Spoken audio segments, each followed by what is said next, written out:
Hallo und herzlich willkommen bei Grenzenlos. Bonjour à toutes et à tous.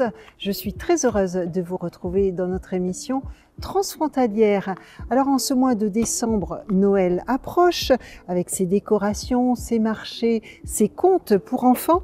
J'ai le plaisir de faire la connaissance de Valérie Bourg avec un compositeur et une illustratrice. Elle signe un album jeunesse, un livre bilingue français et allemand.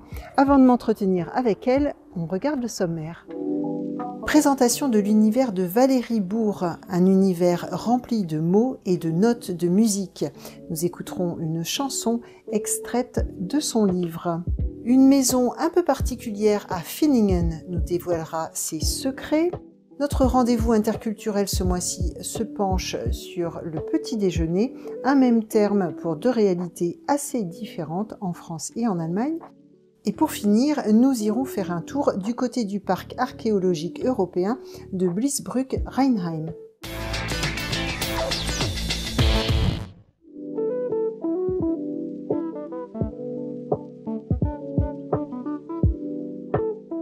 L'auteure Valérie Bourg est l'invitée de notre émission. Découvrons le parcours de cette personne aux multiples facettes qui a déjà plusieurs livres à son actif.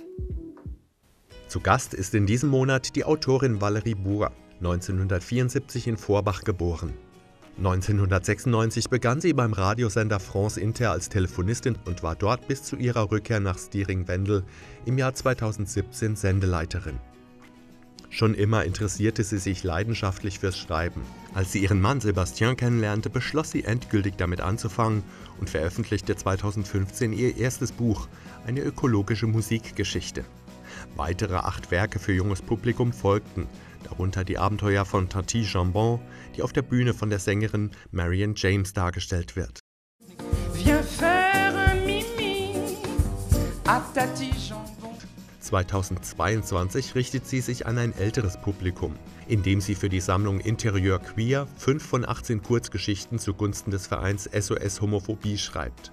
Zwischen Geschichten für Kinder und Musicals gehen Valérie und Sébastien nie die Ideen aus, um ihr junges Publikum zu begeistern. Ihr neuestes Buch Weihnachten bei Familie Igel ist eine deutsch-französische Musikgeschichte. Bonjour Valérie. Bonjour Christelle. Et bonjour Ashley. Oui. Qui nous tient compagnie. Alors, vous signez ce très joli album jeunesse, Le Noël des hérissons, Weihnachten bei Familie Igel, il est traduit en allemand. Donc vous êtes à l'écriture.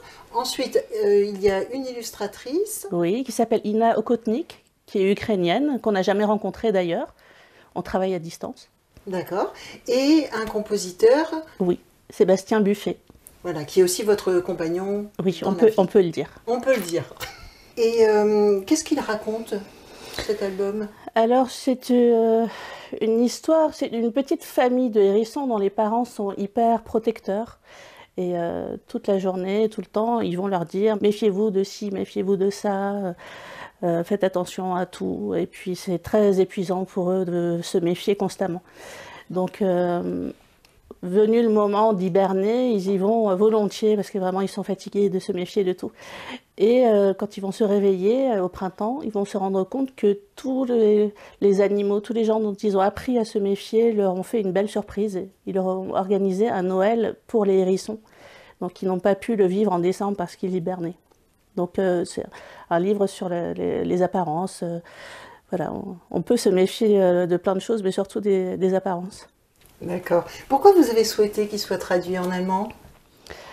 Parce qu'on habite près de la frontière, parce que les lecteurs qu'on rencontre sont souvent sensibles à la langue allemande, et parce qu'on avait envie de faire un projet aussi qui puisse convenir aux deux langues, aux deux peuples, parler d'amitié entre les Français et les Allemands, parce que j'y ai grandi et que je sais que c'est pas toujours quelque chose d'évident. Malgré les années qui passent, il y a toujours cette petite rancœur historique. Et voilà, on avait envie de rassembler les Français et les Allemands autour d'un projet joli.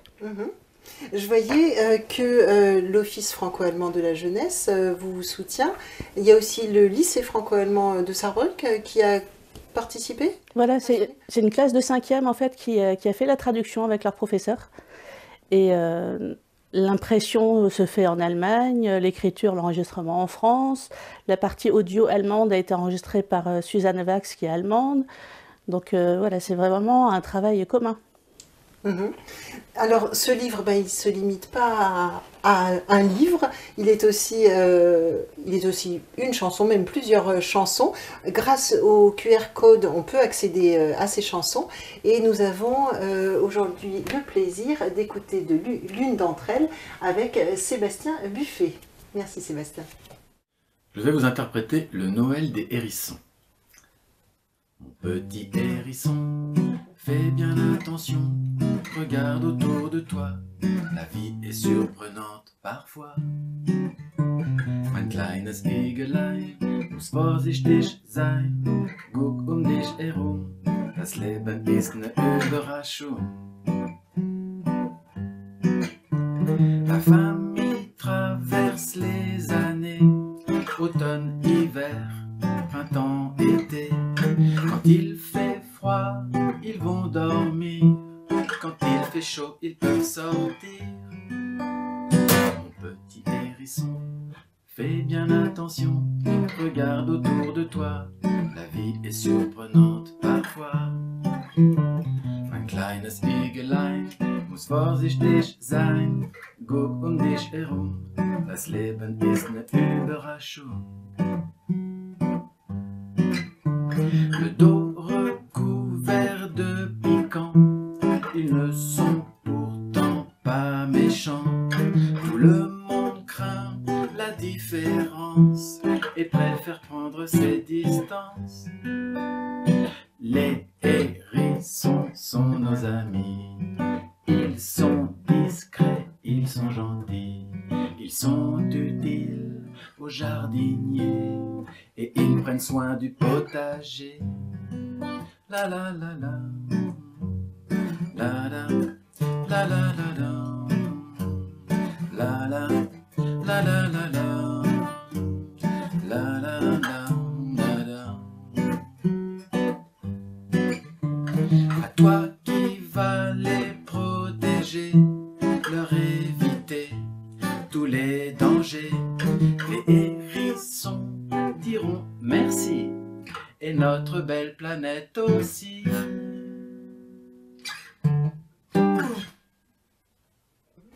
Merci beaucoup Sébastien pour cette très jolie chanson. Je reviens à vous Valérie. On a vu tout à l'heure dans le sujet d'Émilie qui vous présentait que pendant 20 années de votre vie, vous avez travaillé à la Radio France, oui, c'est ça, à France Inter. Ouais. J'imagine qu'à l'époque, vous vous tourniez vers un public d'adultes. Là, maintenant, c'est plutôt des enfants. Pourquoi? Parce qu'entre-temps, j'ai eu des enfants, on a eu des enfants, et qu'on écoutait des contes musicaux pour enfants, et que rapidement, on s'est rendu compte que quand les enfants aimaient quelque chose, ils l'aimaient vraiment beaucoup et souvent, et qu'on avait envie de créer des choses qui puissent plaire aux adultes aussi. Donc on a essayé de composer, d'écrire des chansons et des histoires intergénérationnelles, on va dire. Et justement, vous participez beaucoup à des salons, vous organisez des ateliers d'écriture. D'écriture et de lecture pour les enfants, qu'est-ce qu'ils vous disent? Quels sont les retours que vous avez des petits lecteurs? Alors c'est principalement Sébastien qui va dans les écoles pour jouer les spectacles qui sont adaptés de nos livres. Moi, je fais quelques ateliers d'écriture également. Et en fait, ils sont fascinés. On se rend compte que, effectivement, les enfants aujourd'hui sont souvent devant les écrans. Mais quand on leur raconte une histoire, ils sont très réceptifs. Voilà. Donc, on a tout intérêt à continuer à leur écrire des histoires, à leur lire des histoires, à leur raconter des histoires. Et comment, justement, vous cultivez cette imagination? Comment est-ce que vous avez l'idée d'écrire sur le Noël des hérissons? Vous avez toujours un petit calepin dans votre poche? Oui, un calepin ou le bloc-notes du téléphone, ce que j'ai sous la main. Parce que ça peut arriver vraiment n'importe quand. Ça peut arriver la nuit, ça peut arriver en voiture, ça peut arriver dans un café, à la maison, vraiment partout. Là, pour le coup, dès qu'une idée arrive, il faut la noter, sinon on l'oublie. Oui. Alors, vos projets, Valérie, d'autres albums en préparation? Oui, d'autres albums. Peut-être un roman pour adolescents l'année prochaine, si tout va bien. Et aussi un livre pour les petits de 3 à 7 ans qui parlera d'une histoire d'escargot qu'on aimerait bilingue également. Et on cherche des mécènes et des subventions pour faire c'est le moment. un grand conte musical franco-allemand, justement, qui est déjà écrit, les chansons sont composées, et puis on aimerait vraiment que ça devienne un spectacle symbolique. D'accord. Mais c'est plus ambitieux, donc on cherche des aides. Oui, il faut du temps. Il faut du temps. Ouais. Valérie, merci beaucoup pour cette interview. Je vous emmène maintenant à Finningen. C'est là qu'il y a une maison un petit peu particulière. Et si on tend l'oreille, là aussi, il y a de la musique. C'est Sophie Rentel qui nous y emmène. Von den altersgetreu eingerichteten Räumen bis hin zu den einzelnen kleinen Details. Das Haus am Lindenbrunnen wirkt wie ein begehbares altes Puppenhaus. Es zählt nicht umsonst zu den Denkmälern Finningens. Aber das war nicht immer so, denn vor 40 Jahren war das Haus baufällig und marode. Man hat selbst die Fachwerkfassade nicht mehr erkennen können. Doch die Fachwerkliebhaberin Maria Schwarz kaufte das Haus in den frühen 80ern und steckte viel Herzblut und Renovationskenntnisse in das Anwesen, sodass es heute das Schmuckstück darstellt, für das es in Finningen bekannt ist. Bei den Renovierungsarbeiten stellte sich dann heraus, dass das Haus wohl älter zu sein scheint, als man bislang dachte.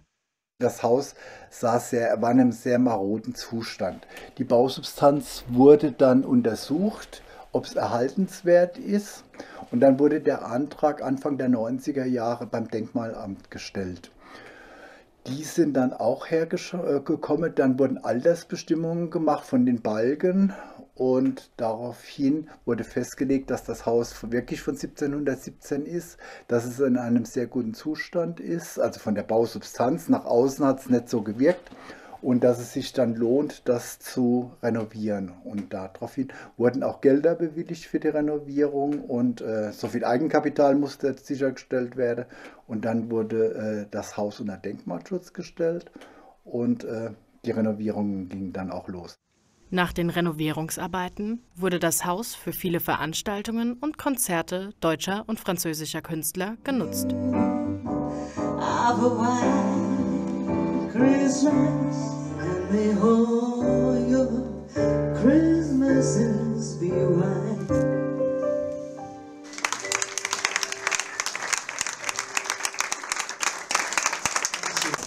Mit dem Tod von Maria Schwarz erbte ihr Neffe Jürgen Kupper und seine Frau das Anwesen und führten es seit jeher so weiter, wie die verstorbene Besitzerin es wollte. Die Konzertveranstaltungen sind das sind 6 Stück im Jahr, die wir machen. Und das dient halt auch zum einen zum Finanzieren für uns des Hauses, weil das Haus für uns, wir wohnen hier nicht dabei, sondern ein Ferienhaus ist und damit entsprechend teuer auch ist. Und das sind halt die Programme, die auch meine Tante gemacht hat. Sie hat sehr viele Konzerte gemacht, auch so im Abstand von 2 Monaten, wie wir es jetzt machen. Sie hat sehr viele französischsprachige Konzerte gemacht, hat auch sehr viele französische Künstler hier in die Region geholt, die man vorher gar nicht kannte. Das Ganze lief seit Anfang 92, 93, also jetzt fast 30 Jahre, wo halt immer diese Veranstaltungen stattfinden. Eine weitere große Veranstaltung für die Besitzer ist der Tag des offenen Denkmals. Da das Anwesen seit den 90ern unter Denkmalschutz steht, wird auch hier der Tag im September gefeiert. Am Tag des offenen Denkmals ist immer der 2. Sonntag im September. Es sind ab 11 Uhr eigentlich also muss man sich anmelden, denkmalgeschützte Häuser geöffnet. Wir bieten das dann an, was normalerweise nicht gemacht wird. Das heißt, wir machen Führungen durchs Haus, damit man auch das Innenleben von dem Haus mal sieht, was da eigentlich dahinter steckt. Im Außenbereich ist da eine Gastronomie vom Flammkuchen über Kuchen. Wir haben eine Außenküche, wir haben eine Pergola oder eine Weinlaube, wo man schön gemütlich sitzen kann. Und rund ums Haus sind dann halt viele Sitzmöglichkeiten, um den Garten zu genießen oder was zu essen und zu trinken. Zudem findet am Tag des offenen Denkmals öfters ein Antikflohmarkt in dem Anwesen statt. Hier werden etliche alte Gegenstände, die bei Haushaltsauflösungen oder Ähnlichem übergeblieben sind, angeboten, sodass sich jeder Antikliebhaber bereichern kann. Die Daten für Veranstaltungen und Konzerte kann man auf der Facebook-Seite Haus am Lindenbrunnen einsehen. Am 17. Februar 2023 findet das nächste Konzert in dem Anwesen statt. Zu Gast wird dann der lothringische Chansonnier Marcel Adam sein. Die Hausbesitzer sind für Terminabsprachen für Hausbesichtigungen offen und freuen sich über jeden Besucher. Découvrons maintenant le labo interculturel de notre ami allemand Tom Kuschützer. Il a découvert à quoi ressemblait le petit déjeuner en France et, ma foi, ça n'a pas grand-chose à voir avec ce qu'il connaît en Allemagne. Morgen. Morgen. So, dann guten Appetit, ne? Ja. Une corbeille de petits pains ronds, des confitures, de la charcuterie, des tomates, des tranches de fromage, du jus d'orange, du lait, du café. Vous savez à quoi ressemble le petit déjeuner le week-end en Allemagne? À ça, un véritable festin. Que ça soit en famille ou en colocation, c'est le moment pour se réunir, pour discuter et pour déguster un bon petit déjeuner en toute convivialité. Parfois pendant 2 heures. Et même en semaine, si le petit déjeuner allemand n'est pas aussi copieux que le week-end, il n'en reste pas moins conséquent. Pas question de sortir de la maison sans avoir pris des forces. En revanche, en France, lors d'un échange linguistique, je me suis rendu compte que, chez ma correspondante Clara, le petit-déj était, comment dire, succinct. Est-ce que je suis trop tôt? Trop tôt Pour le petit déjeuner? Non. Vous faites pas de petit déjeuner Non, moi si tu veux quelque chose, il y a du thé, des tasses. Ok, mais il n'y a pas plus, pas Non, ça Ok. Mais on s'imprègne toujours des expériences des autres et au retour de mon voyage en France, j'avais pris une drôle d'habitude, celle de tremper. Was machst du da? Une habitude bien française qui dégoûte et choque mes amis à chaque fois. Et pourtant, malgré les apparences, je vous l'assure, c'est délicieusement bon. Allez, bonne app!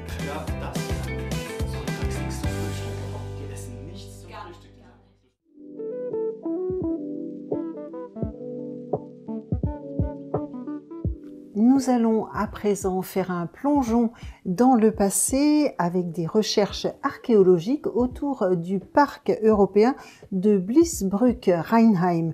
Le projet associe des spécialistes de France, d'Allemagne et d'Italie. Depuis plusieurs années, ces chercheurs travaillent conjointement sur le territoire de la vallée de la Blies.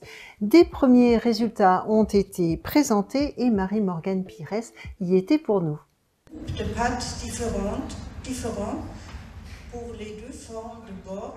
Die erste Phase des Blies Survey Project wurde vorgestellt. Dabei handelt es sich um ein deutsch-französisch-italienisches Forschungsprogramm. Archäologen, Geophysiker und Historiker aus allen 3 Ländern kamen für diese ambitionierte Arbeit zusammen. Es deckt ein Gebiet im Radius von 12 Kilometern um den europäischen Kulturpark Bliesbruck-Rheinheim ab. C'est important aussi, surtout, c'est-à-dire ces territoires transfrontaliers puissent être étudiés par une équipe qui est franco-allemande. La frontière, c'est quelque chose qui est arrivé à l'époque moderne. Avant, c'est un territoire qui partage une histoire commune. Et moi, comme Italien, je suis contente de partager ces recherches, de porter mes compétences. Ziel des Forschungsprojekts ist die Untersuchung des Umlands des Parkgeländes. Die Zeitspanne reicht von der Prähistorie bis zum Mittelalter. Um die vielschichtige und internationale Arbeit durchführen zu können, mussten zunächst alle bisherigen Studien zusammengetragen werden. Dann wurde eine Erkundung zu Fuß mit statistischer Aufbereitung der Daten gemacht. Damit konnten schon einige Resultate erzielt werden. On a trouvé pas mal de céramiques du Haut Moyen-Âge, ce sont des céramiques très importantes. On ne trouve pas souvent en prospection pédestre et en surface. On est arrivé à bien prospecter, bien voir et bien localiser et avoir aussi des estimations statistiques précises d'un site mésolithique de la préhistoire. Die Forscher hoffen, aus diesen Angaben weitere Erkenntnisse zu erlangen. Viel Arbeit liegt noch vor ihnen und zahlreiche Fragen bleiben unbeantwortet. Deshalb möchten sie das Programm bis 2024 fortführen. Ainsi se clôt notre émission. Merci à Émilie et Thomas derrière la caméra. Merci à vous d'avoir été au rendez-vous. Et puis, je vous souhaite de très belles fêtes de fin d'année. On se retrouve le mois prochain. Tschüss und bis bald.